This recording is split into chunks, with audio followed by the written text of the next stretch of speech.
Greenland ಮೇಲೆ Trump ಕಣ್ಣು. US ವಿರುದ್ಧ ಸಿಡಿದೆದ್ದ ಡೆನ್ಮಾರ್ಕ್. ವಿಜಯ ಕರ್ನಾಟಕ ವೀಕ್ಷಕರಿಗೆ ಸ್ವಾಗತ. ನಾನು ಶಂಕರ್ನ ಹೆತ್ತು. ಜಗತ್ತಿನಾದ್ಯಂತ ಆಗ್ತಿರೋ ಇತ್ತೀಚಿನ ರಾಜಕೀಯ ಬೆಳವಣಿಗೆಗಳು ಅನಿರೀಕ್ಷಿತ ಮತ್ತು ಆಘಾತಕಾರಿಯಾಗಿವೆ. ಅದರಲ್ಲೂ ದೊಡ್ಡಣ್ಣ ಅಮೆರಿಕ ಇಡುತ್ತಿರೋ ಹೆಜ್ಜೆಗಳು ಅಚ್ಚರಿ ಮೂಡಿಸುತ್ತಿವೆ.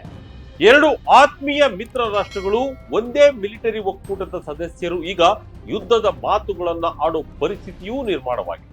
ಹೌದು, ಅಮೆರಿಕದ ಅಧ್ಯಕ್ಷ ಡೊನಾಲ್ಡ್ ಟ್ರಂಪ್ ರವರ ಗ್ರೀನ್ಲ್ಯಾಂಡ್ ಮೇಲಿನ ಕಣ್ಣು ಈಗ ನ್ಯಾಟೋ ಒಕ್ಕೂಟವನ್ನೇ ಮುರಿಯುವ ಹಂತಕ್ಕೆ ತಲುಪಿದೆ. ಟ್ರಂಪ್ ನಡೆಗೆ ಡೆನ್ಮಾರ್ಕ್ ಸರ್ಕಾರವು ಬಹಿರಂಗವಾಗಿಯೇ ಎಚ್ಚರಿಕೆ ಕೊಟ್ಟಿದೆ. ಒಂದು ವೇಳೆ ಅಮೆರಿಕ ಗ್ರೀನ್ಲ್ಯಾಂಡ್ ಮೇಲೆ ಸೇನಾ ದಾಳಿ ಮಾಡಿದರೆ ನಾವು ಅದನ್ನ ರಕ್ಷಿಸುತ್ತೇವೆ.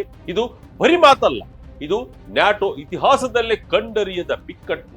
ಅಸಲಿಗೆ ಏನಿದು ಗ್ರೀನ್ಲ್ಯಾಂಡ್ ವಿವಾದ? ಟ್ರಂಪ್ ಇದನ್ನ ಯಾಕೆ ಬಯಸುತ್ತಿದ್ದಾರೆ? 2026ರಲ್ಲಿ ಈ ಪರಿಸ್ಥಿತಿ ಇಷ್ಟೊಂದು ಗಂಭೀರವಾಗಿದ್ದು ಹೇಗೆ? ಇದರ ಬಗ್ಗೆ ಸಂಪೂರ್ಣ ವಿವರ ಇಲ್ಲಿದೆ. ಮೂರನೇ ಮಹಾಯುದ್ಧ ಬಯಸ್ತಿದೆಯಾ ಅಮೆರಿಕ? ಟ್ರಂಪ್ಗೆ ಡೆನ್ಮಾರ್ಕ್ ಕೊಟ್ಟ ಎಚ್ಚರಿಕೆ ಏನು? ಡೊನಾಲ್ಡ್ ಟ್ರಂಪ್ ಹೇಳಿಕೆಗಳಿಗೆ, ಕೆಲವು ಸಣ್ಣ ಪುಟ್ಟ ಕಾರ್ಯಾಚರಣೆಗಳಿಗೆ ಬಹಳಷ್ಟು ರಾಷ್ಟ್ರಗಳು ಕೇರ್ ಮಾಡೋದಿಲ್ಲ. ಒಂದು ರೀತಿ ಹುಚ್ಚುಚ್ಚು ಹೇಳಿಕೆ ಅವರದ್ದು ಅಂತ ಸುಮ್ಮನಾಗ್ತವೆ. ಆದ್ರೆ ಯಾವಾಗ ವೆನಿಜುಯೆಲಾ ದೇಶದಲ್ಲಿ ಗೋಪ್ಯ ಕಾರ್ಯಾಚರಣೆ ನಡೆಸಿ ಅಲ್ಲಿನ ಅಧ್ಯಕ್ಷರನ್ನೇ ಕಿಡ್ನಾಪ್ ಮಾಡಿಕೊಂಡು ಅಮೆರಿಕಕ್ಕೆ ಹೊತ್ತೊಯ್ದರೋ ಆಗ್ಲಿಂದ ಬಹಳಷ್ಟು ರಾಷ್ಟ್ರಗಳು ಅಲರ್ಟ್ ಆಗಿವೆ. ಒಂದು ಕಡೆ ಕೆಣಕೋದು, ಮತ್ತೊಂದು ಕಡೆ ಟಾರಿಫ್ ಹಾಕೋದು, ಇನ್ನೊಂದು ಕಡೆ ಮಿಲಿಟರಿ ಸಪೋರ್ಟ್ ಕೊಡೋದು. ಹಾಗೆ ಸೇನಾ ಕಾರ್ಯಾಚರಣೆಯನ್ನ ನಡೆಸೋದನ್ನ ಅಮೆರಿಕ ನಿಲ್ಲಿಸಲಿಲ್ಲ. ಈ ಎಲ್ಲ ನಡೆಯು ಟ್ರಂಪ್ ಮೂರನೇ ಮಹಾಯುದ್ಧವನ್ನ ಬಯಸ್ತಿದ್ದಾರಾ ಅನ್ನೋ ಅನುಮಾನವನ್ನ ಮೂಡಿಸುತ್ತಿದೆ.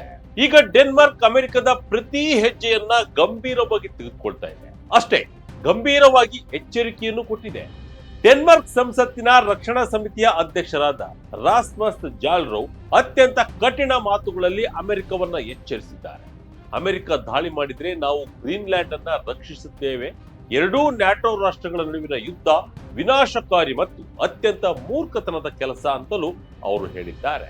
ಡೆನ್ಮಾರ್ಕ್ ಪ್ರಧಾನಿ ಮೆಟ್ರಿ ಫ್ರೆಡ್ರಿಕ್ಸನ್ ಮತ್ತೊಂದು ಹೆಜ್ಜೆ ಮುಂದೆ ಹೋಗಿ ಅಮೆರಿಕ ಗ್ರೀನ್ಲ್ಯಾಂಡ್ ಅನ್ನ ಬಲವಂತವಾಗಿ ವಶಪಡಿಸಿಕೊಳ್ಳೋಕೆ ಪ್ರಯತ್ನ ಮಾಡಿದೆ. ಅದು ನ್ಯಾಟೋ ಒಕ್ಕೂಟದ ಅಂತ್ಯವಾಗಲಿದೆ ಅಂತ ಎಚ್ಚರಿಸಿದ್ದಾರೆ. ಯಾಕೆಂದ್ರೆ ಅಮೆರಿಕದಂತಹ ಸದಸ್ಯ ರಾಷ್ಟ್ರವೇ ಇನ್ನೊಂದು ಸದಸ್ಯ ರಾಷ್ಟ್ರದ ಮೇಲೆ ದಾಳಿ ಮಾಡಿದರೆ ಡೆನ್ಮಾರ್ಕ್ ನ್ಯಾಟೋದ ಆರ್ಟಿಕಲ್ 5 ಅನ್ನ ಅನ್ವಯಿಸಬೇಕಾಗುತ್ತದೆ. ಅಂದರೆ ಇಡೀ ಯುರೋಪ್ ಅಮೆರಿಕದ ವಿರುದ್ಧ ನಿಲ್ಲಬೇಕಾಗುತ್ತದೆ. ಇದು ಎರಡನೇ ಮಹಾಯುದ್ಧದ ನಂತರ ಜಗತ್ತು ನಿರ್ಮಿಸಿದ ಭದ್ರತಾ ವ್ಯವಸ್ಥೆಯನ್ನೇ ಧೂಳಿಪಟ ಮಾಡುತ್ತದೆ. ಅಂದ್ರೆ ಮತ್ತೊಂದು ಮಹಾಯುದ್ಧಕ್ಕೆ ನಾಂದಿ ಹಾಕುತ್ತದೆ. ಪಟ್ಟು ಬಿಡದ ಟ್ರಂಪ್, ಹಠ ಬಿಡದ ಅಮೆರಿಕ. ಭಾರತದ ಮೇಲೆ ಇದರ ಪ್ರಭಾವವೇನು? ಹಾಗಾದ್ರೆ ಅಮೆರಿಕ ಯಾಕೆ ಇಷ್ಟು ಹಠಕ್ಕೆ ಬಿದ್ದಿದೆ?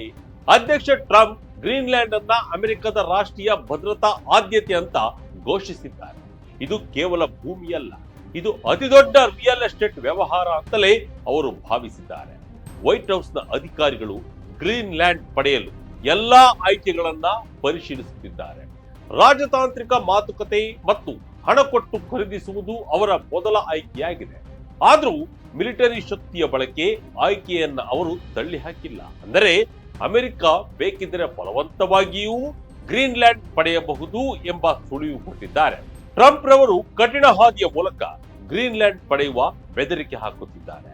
ಇದು ಜಗತ್ತಿನಾದ್ಯಂತ ಆತಂಕಕ್ಕೆ ಕಾರಣವಾಗಿದೆ. ಅಂದಹಾಗೆ ಈ ವಿವಾದ ಇವತ್ತು ನಿನ್ನೆಯದಲ್ಲ.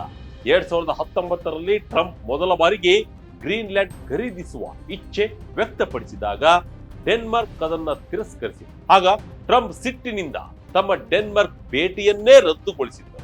ಆದರೆ 2024ರ ಚುನಾವಣೆಯಲ್ಲಿ ಟ್ರಂಪ್ ಮತ್ತೆ ಗೆದ್ದ ನಂತರ ಈ ವಿಷಯವನ್ನ ಗಂಭೀರವಾಗಿ ಕೈಗೆತ್ತಿಕೊಂಡರು. 2025ರ ಆರಂಭದಲ್ಲಿ ಕೆನಡಾ ಮತ್ತು ಗ್ರೀನ್ಲ್ಯಾಂಡ್ ಅನ್ನ ಅಮೆರಿಕದ ರಾಜ್ಯಗಳನ್ನಾಗಿ ಮಾಡುವ ಬಗ್ಗೆ ಅವರ ತಂಡ ಮಾತನಾಡೋಕೆ ಶುರು ಮಾಡಿತು. ಡಿಸೆಂಬರ್ 2025ರಲ್ಲಿ ಜೆಫ್ ಲ್ಯಾಂಡ್ರಿ ಅವರನ್ನ ಗ್ರೀನ್ಲ್ಯಾಂಡ್ಗೆ ವಿಶೇಷ ಪ್ರತಿನಿಧಿಯಾಗಿ ನೇಮಿಸಲಾಯಿತು. ಅವರ ಮಿಷನ್ ಒಂದೇ, ಹೇಗಾದರೂ ಮಾಡಿ ಗ್ರೀನ್ಲ್ಯಾಂಡ್ ಅನ್ನ ಅಮೆರಿಕದ ಭಾಗವಾಗಿಸೋದು. ಇದಕ್ಕೆ ಪ್ರತಿಯಾಗಿ ಡೆನ್ಮಾರ್ಕ್ ಅಮೆರಿಕದ ರಾಯಭಾರಿಯನ್ನ ಕರೆಸಿ ತೀವ್ರ ಪ್ರತಿಭಟನೆ ವ್ಯಕ್ತಪಡಿಸಿತ್ತು. ಜನವರಿ 3ರಂದು ಅಮೆರಿಕ ಹಠಾತ್ತನೆ ವೆನಿಜುವೆಲಾದ ಮೇಲೆ ಆಕ್ರಮಣ ಮಾಡಿದಾಗ ಜಗತ್ತು ಬೆಚ್ಚಿ ಬಿತ್ತು. ಯುರೋಪಿಯನ್ ರಾಷ್ಟ್ರಗಳಿಗೆ ಟ್ರಂಪ್ ರವರ ಮಾತುಗಳು ಕೇವಲ ಬೆದರಿಕೆ ಅಲ್ಲ, ಅವರು ಅದನ್ನ ನಿಜವಾಗಿಯೂ ಮಾಡಬಲ್ಲರು ಅನ್ನೋ ಭಯ ಹುಟ್ಟುಕೊಂಡು ಅದೇ ದಿನ ಟ್ರಂಪ್ ರವರ ಆಪ್ತ ಅಧಿಕಾರಿ ಒಬ್ಬರು ಅಮೆರಿಕದ ಧ್ವಜವಿರುವ ಗ್ರೀನ್ಲ್ಯಾಂಡ್ ಚಿತ್ರವನ್ನ ಹಾಕಿ ಶೀಘ್ರದಲ್ಲೇ ಅಂತ ಬರೆದುಕೊಂಡಿದ್ದರು. 200 ವರ್ಷಗಳ ಹಿಂದೆ ಬ್ರಿಟಿಷರು, ಫ್ರೆಂಚರು, ಪೋರ್ಚುಗೀಸರು ತಮ್ಮ ವಸಾಹತುಗಳನ್ನ ಜಗತ್ತಿನ ಬೇರೆ ಬೇರೆ ಪ್ರದೇಶಗಳಲ್ಲಿ ವಿಸ್ತರಿಸಿ ಅದನ್ನ ತಮ್ಮದೇ ನೆಲೆಯಾಗಿ ಆಕ್ರಮಿಸಿಕೊಳ್ತಿದ್ದ ರೀತಿಯನ್ನೇ ಈಗ ಅಮೆರಿಕ ಫಾಲೋ ಮಾಡೋ ತರ ಕಾಣ್ತಾ ಇದೆ. ಗ್ರೀನ್ಲ್ಯಾಂಡ್ ನಾಯಕರು ಅಮೆರಿಕದ ಈ ನಡೆಯನ್ನ ಹುಚ್ಚುತನ ಎಂದು ಕರೆದಿದ್ದಾರೆ. ಒಂದು ವೇಳೆ ಅಮೆರಿಕ ಗ್ರೀನ್ಲ್ಯಾಂಡ್ ಮೇಲೆ ದಾಳಿ ಮಾಡಿದರೆ ಅದರ ಪರಿಣಾಮ ಭಾರತದ ಮೇಲೆಯೂ ಆಗಲಿದೆ. ಮೊದಲನೇದಾಗಿ ನ್ಯಾಟೋ ಒಕ್ಕೂಟ ಒಡೆದು ಹೋದರೆ ಜಾಗತಿಕ ಭದ್ರತೆ ಅಸ್ತವ್ಯಸ್ತವಾಗುತ್ತದೆ. ಎರಡನೇದಾಗಿ ರಷ್ಯಾ ಮತ್ತು ಚೀನಾಗೆ ಇದು ಹೊರವಾಗುತ್ತೆ. ಭಾರತಕ್ಕೆ ಅಮೆರಿಕ ಒಂದು ಪ್ರಮುಖ ಕಾರ್ಯತಂತ್ರದ ಪಾಲುದಾರ. ಆದರೆ ಇಂತಹ ಸಂಘರ್ಷ ಅಂತಾರಾಷ್ಟ್ರೀಯ ನಿಯಮಗಳನ್ನ ಗಾಳಿಗೆ ತೂರುತ್ತದೆ. ಇದು ಜಾಗತಿಕ ಮಾರುಕಟ್ಟೆ ಮತ್ತು ತೈಲ ಬೆಲೆಗಳ ಮೇಲೆ ಭಾರಿ ಹೊಡೆತ ಕೊಡಲಿದೆ. ಗ್ರೀನ್ಲ್ಯಾಂಡ್ ಎಂಬುದು ಕೇವಲ ಮಂಜುಗಡ್ಡೆಯ ದ್ವೀಪವಲ್ಲ, ಅದು ಅಪಾರ ಖನಿಜ ಸಂಪತ್ತು ಮತ್ತು ಭೌಗೋಳಿಕ ಪ್ರಾಮುಖ್ಯತೆ ಹೊಂದಿರುವ ಪ್ರದೇಶ.